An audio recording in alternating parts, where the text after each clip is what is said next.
Good morning. Good morning. How are you this early, darker than normal Monday morning? Darker than I am normal. It's great.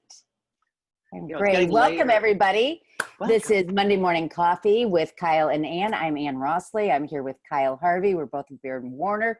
We sell real estate in downtown Chicago, and we're here today to talk to you about what's really going on in Chicago real estate. How was your weekend, Kyle? My weekend was busy with open houses, and I got a sense that people are starting to go to open houses again. What do you think? I think it's a mixed bag, is what I think. I had two open houses this weekend, and I had one with several people, and I had one that didn't get a lot of traction. So But I it saw a lot depends of where you are and what you signs. are. I saw a lot of signs, and I think it depended on the property and the neighborhood. Yeah, I think that's right. I think that's right. So, I think we probably should address the elephant in the room a little bit, and that is, last week when we got together, we weren't aware quite of the activity in Chicago, and Yeah. we had another round of looting. It's national news. It's not a secret. No. So the question everybody asks is, how is that affecting your business? How is that affecting the market? What is everybody doing? Cranes ran an article this week talking about how some people were using that as an excuse to sell and get out of the city.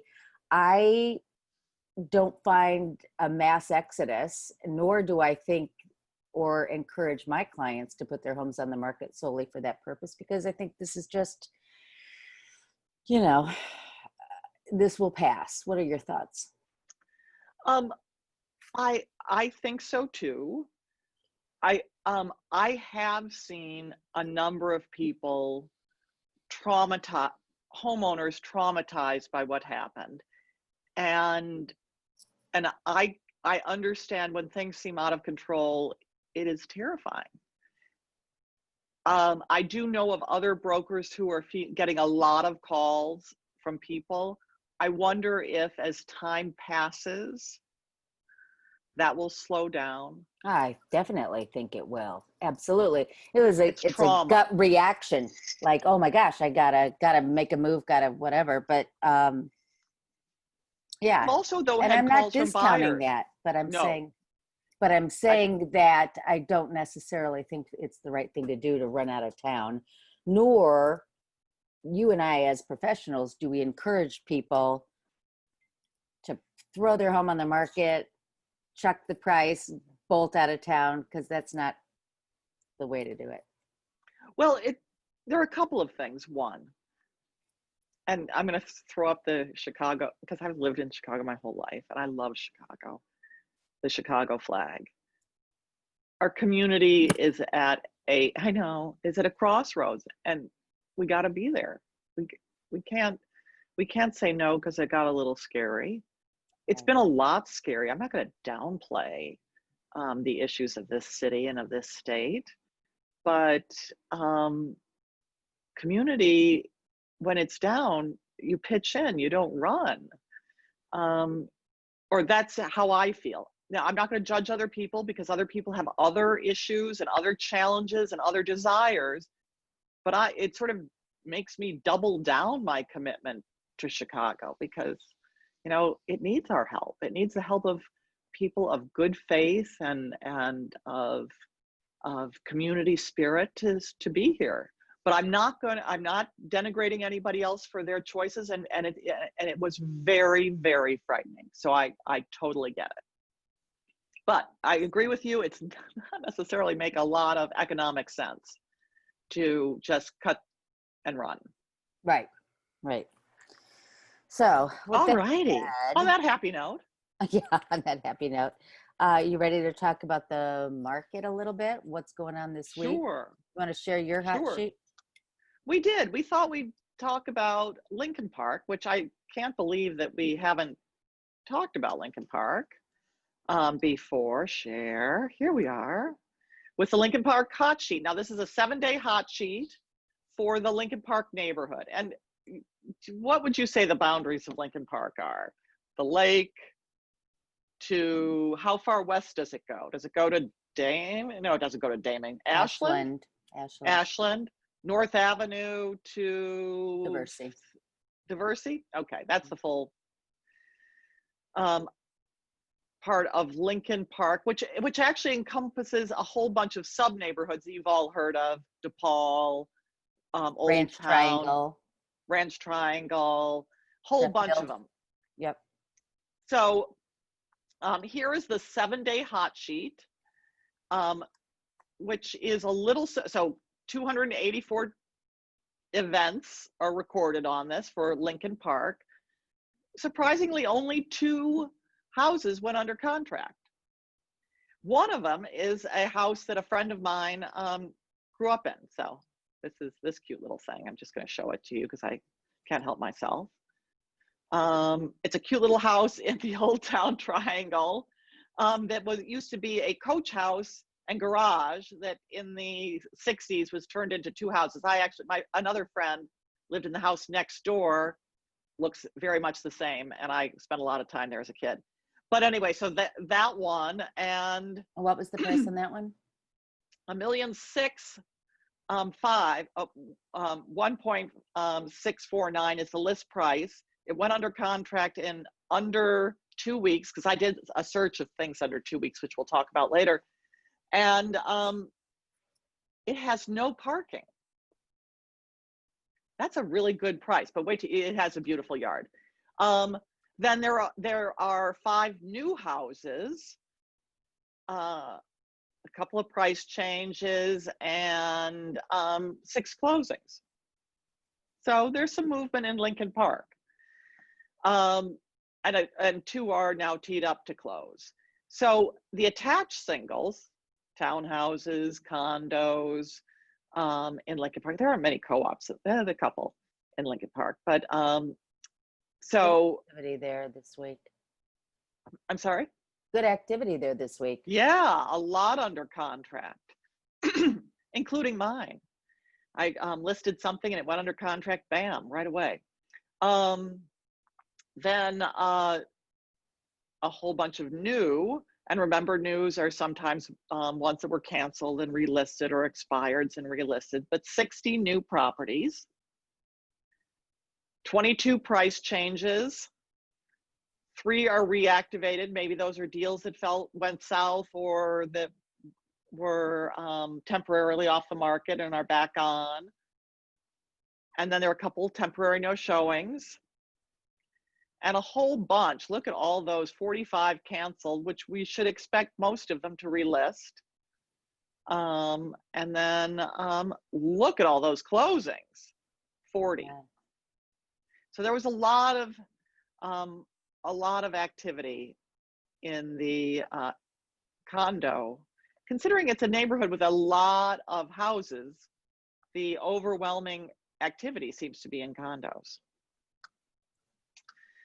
So what have you got to talk about? Well, I wanted to share with you just one thing and talk about, I just pulled up this is foot traffic, and we've talked about this in the past. And What does foot traffic mean? foot traffic is the number of people coming in and making appointments to look at properties. So we've talked about this once before, but I'll bring it up again. We use a system called showing time. When I set an appointment to show a property with one of my buyers, I will click a button and say I want to show it, for example, Saturday at 2 o'clock. And this showing time system clocks that. It alerts the listing agent, and that's how we communicate with one another, and it's how we track our showings. So showing time aggregates this information. Not every agent uses it, but they've developed this system where you can see how many showings compared to January of 2014, which they arbitrarily determined was the 100 mark.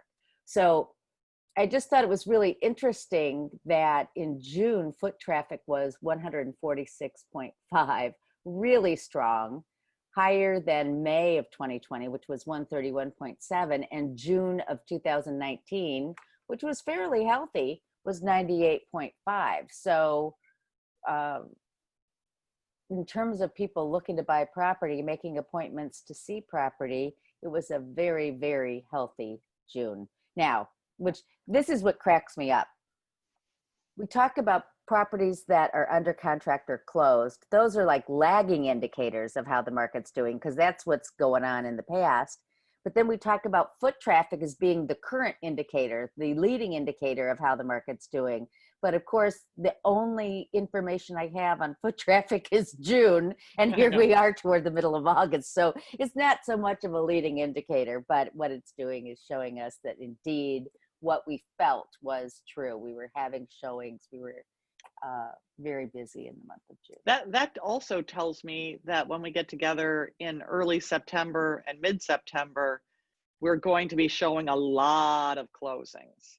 Yeah, that's exactly right. So the data will show that. One of the things that we thought we'd talk about today, you know, I mentioned earlier my listing that got hit. I mean, it just went so fast. Shall I show you just what the pictures are to give you a sense of what it looks like? Oh yes, because we haven't seen those, have we? Okay, so this was this beautiful, freaking beautiful. I've got to find it on here. Mohawk. Okay. Okay, where are we? Share screen. Share screen. We're professionals at this. Yeah. So here are.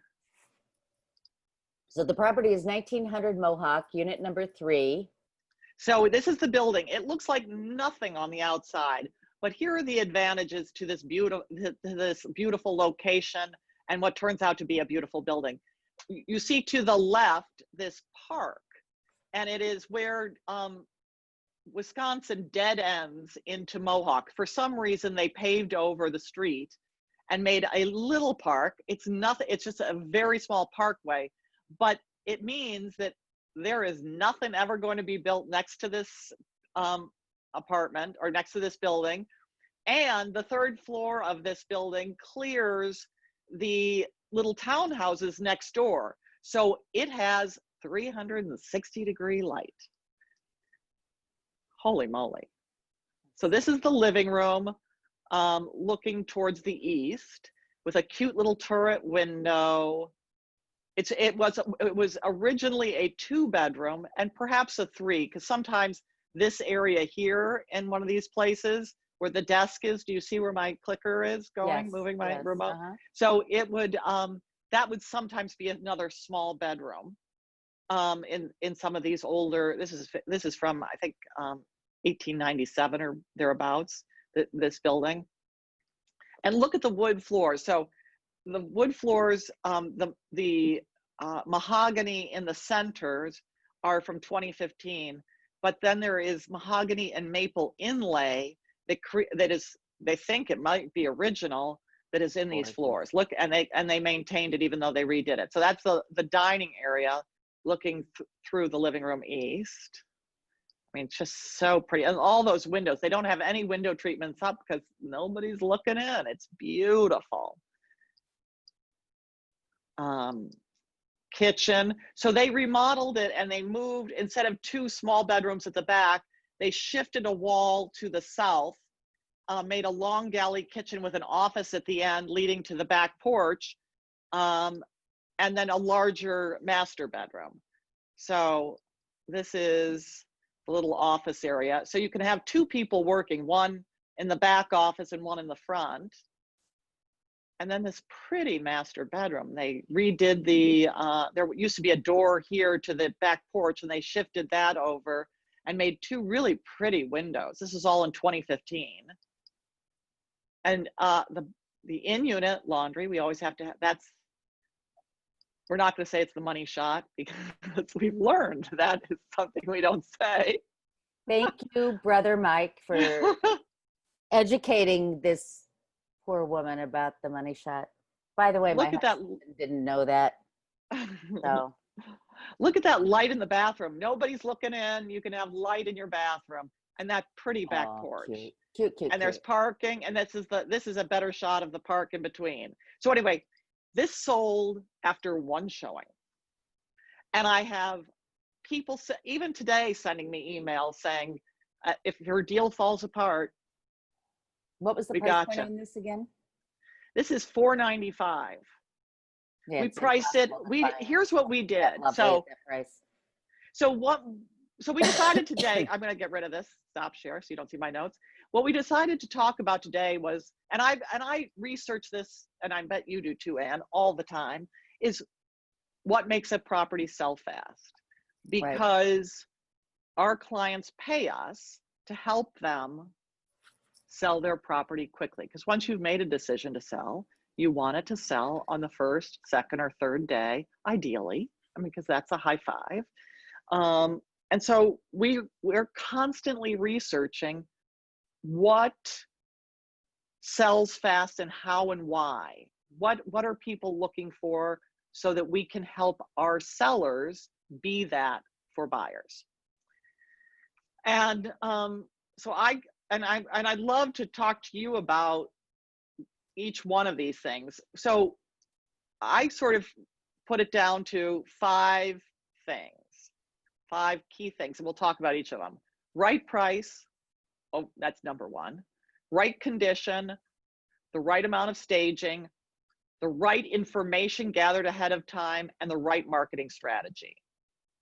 Sounds good. Let's talk about them. Okay. Do we want to talk, because I think the most difficult one is right price.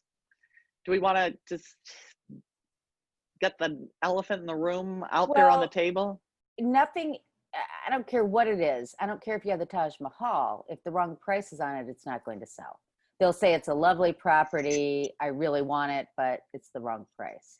And whether somebody has all the money in the world and they're going to own it for 20 years and doesn't matter if they overpay, there's still a point where the right price, you know, is not going to prevail. And the other thing we hear from our sellers is, oh, they can throw me an offer. Well, the facts are the facts. It may have been in the old days that people would throw an offer, but today homes are selling for 97, 98% of list price. And I was sitting down with the seller this weekend actually discussing this very topic, and they're like, well, why won't they just throw a number? And I explained to them that, you know what, look at it this way. I've got a buyer. My buyer has been pre-approved, can only afford to spend $750,000. Why would I show them properties for $850,000?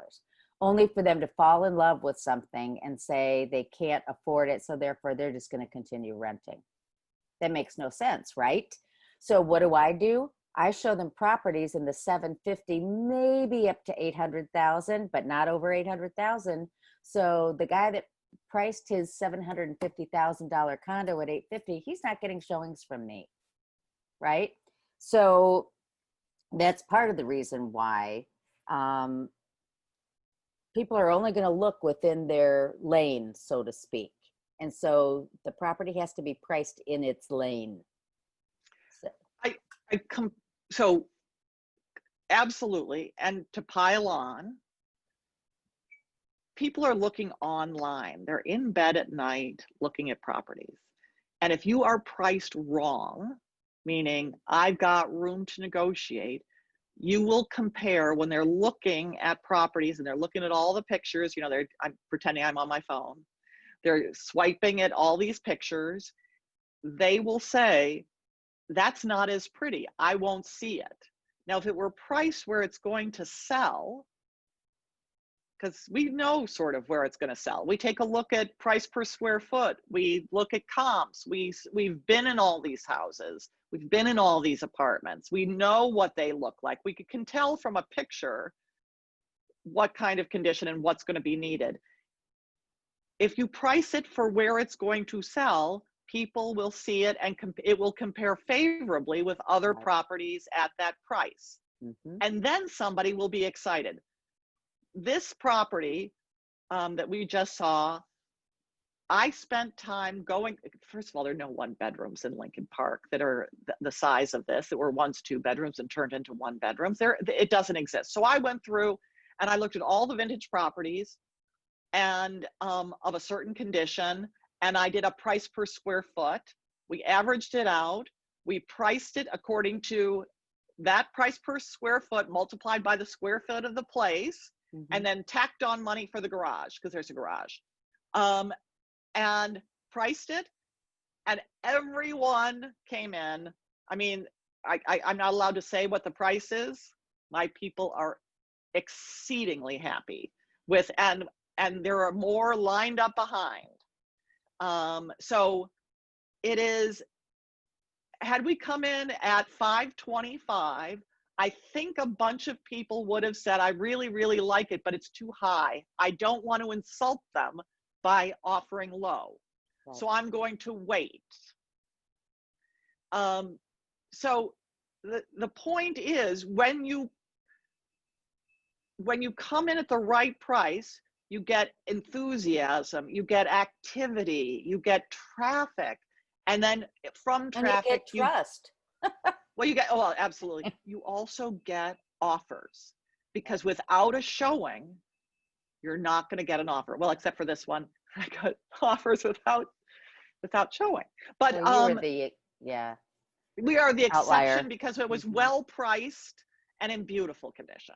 So, but that's, So yeah, you bring up an interesting point though too about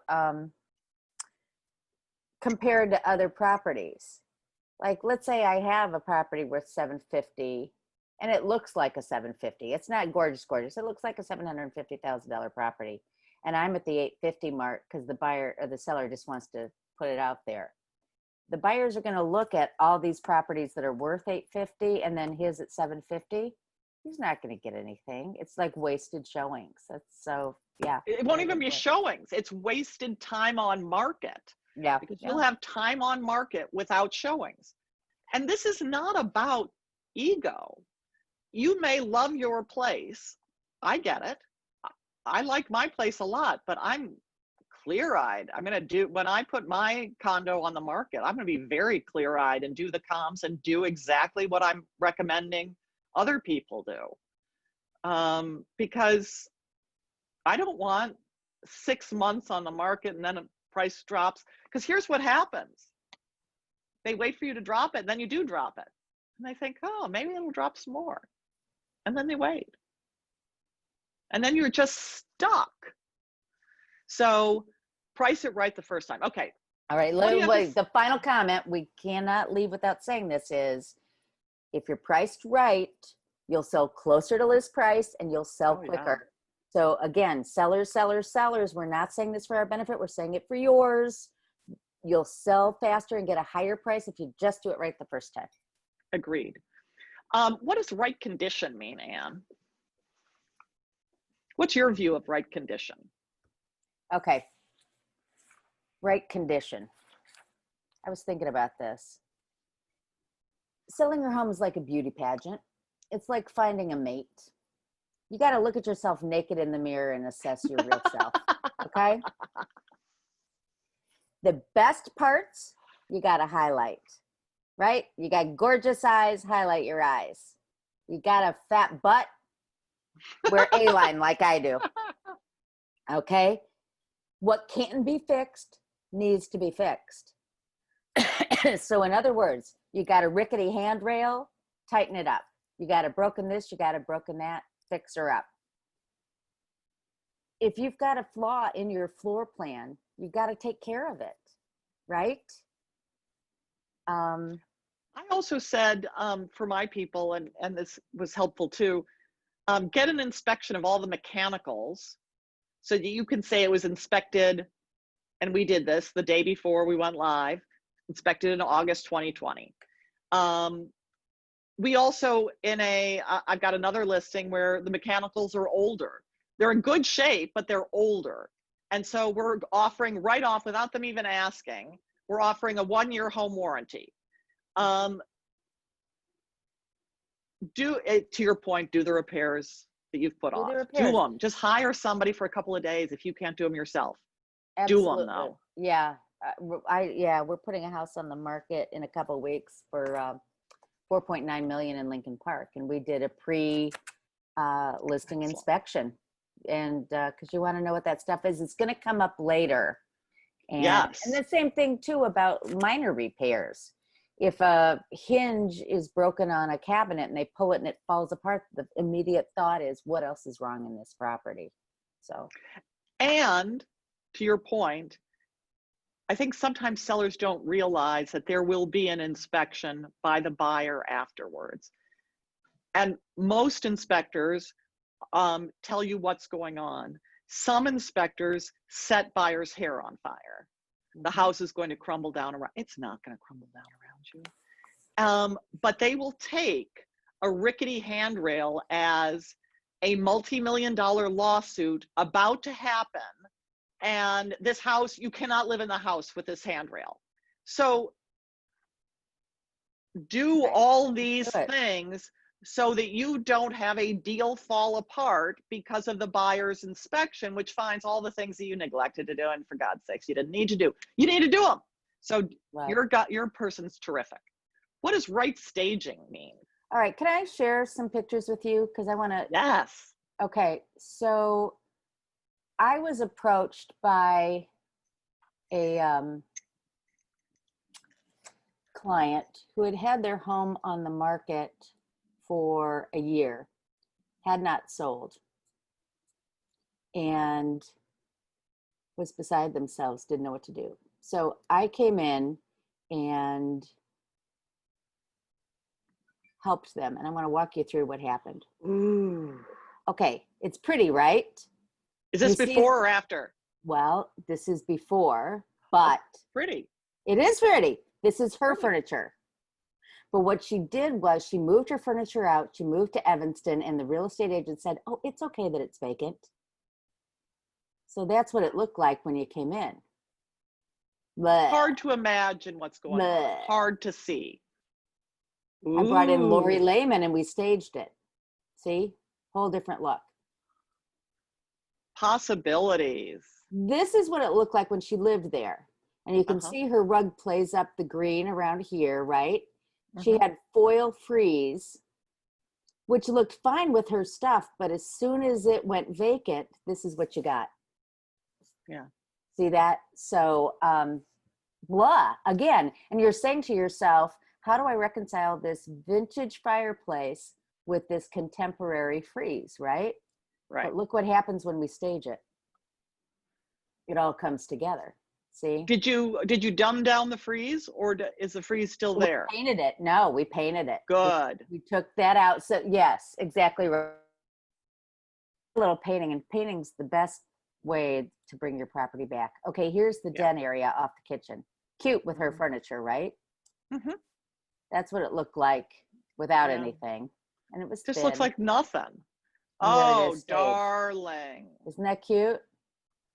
Then the master. Oh, look at this. This was cute again with her stuff in it. And it had the spearmint green walls and whatever.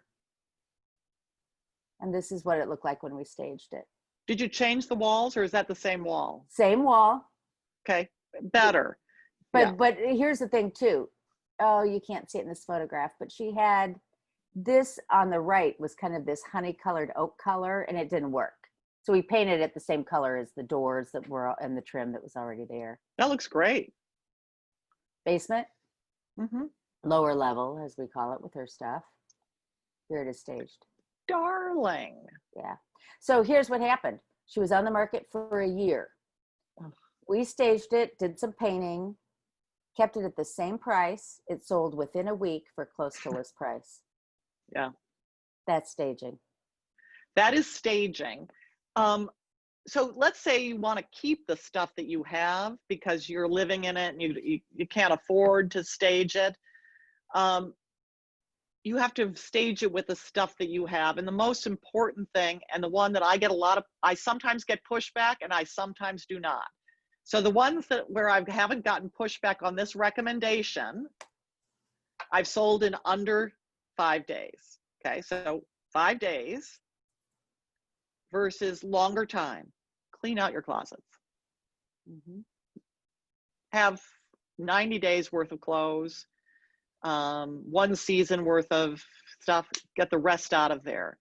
And a lot of people say, well, I can't do that. Okay. But you pay for it because people think either there's not enough storage, or the closet doors don't open well because they're jammed with stuff. And then people don't, you'd like to be able to say that You're moving out because there's so much room, and you're what's it, moving down or condensing and Downsizing, yeah. downsizing. That's the word. It's Monday morning. And so no one's going to buy it when you've got all this stuff. Right. And people who refuse to do that harm themselves. That's part of the staging of the closet stuff. Your staging is absolutely beautiful, and it was exactly the right thing to do, and you actually made the property look better Yeah. than when it was with their stuff, because it showed what the next generation stuff might look like in that house. Exactly right. And shout out to Lori Lehman and her group, because they did a Yes. fabulous job. But you bring up an excellent point here too, which is you don't have to take all your things out and put in staging stuff. There are things, and you do it, I do it. I work directly with my sellers sometimes and go through the house. Just me. We don't hire a stager, and we talk about just how we can rearrange some things, how we can, it's like camouflaging the big hips wearing the A-line dress. You show off the stuff. If you have a wild collection of something, people will look at that and not at the beautiful woodwork, Yeah. So I think your point about the closets is spot on. I think, things like, there are just all kinds of things, little things that you can do. I mean, we could go through the list, but there's so many, and maybe we make that a topic one day, but let's just really hit, I'm going to do briefly, because this isn't really fun. Get the information. The information is all the servicing of the building. If it's a house, when you last put on a roof, when you last did something to the siding, when you last did something to every inch of the exterior and interior. I'm going to pound my fist. This is ignored by a lot of our colleagues, and it's critical, so that when you go on a showing, if the hot water heater is new, if the roof is new as of 5 years ago, that's big stuff that we want to share because it adds value. Also, details about what the counter is, what the cabinets are. Maybe they're Snedero cabinets or they're DiGiulio cabinets. I mean, that's got value, right? Absolutely. Got an irrigation system in the lawn, Yeah. And it takes everything time. You can find out and start tracking now. If you think you're going to sell in 10 years, start pulling this information and maintain it on a spreadsheet so that you can share it. Because to your point, it adds value.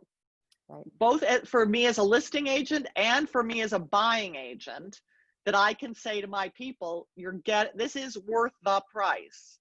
Right.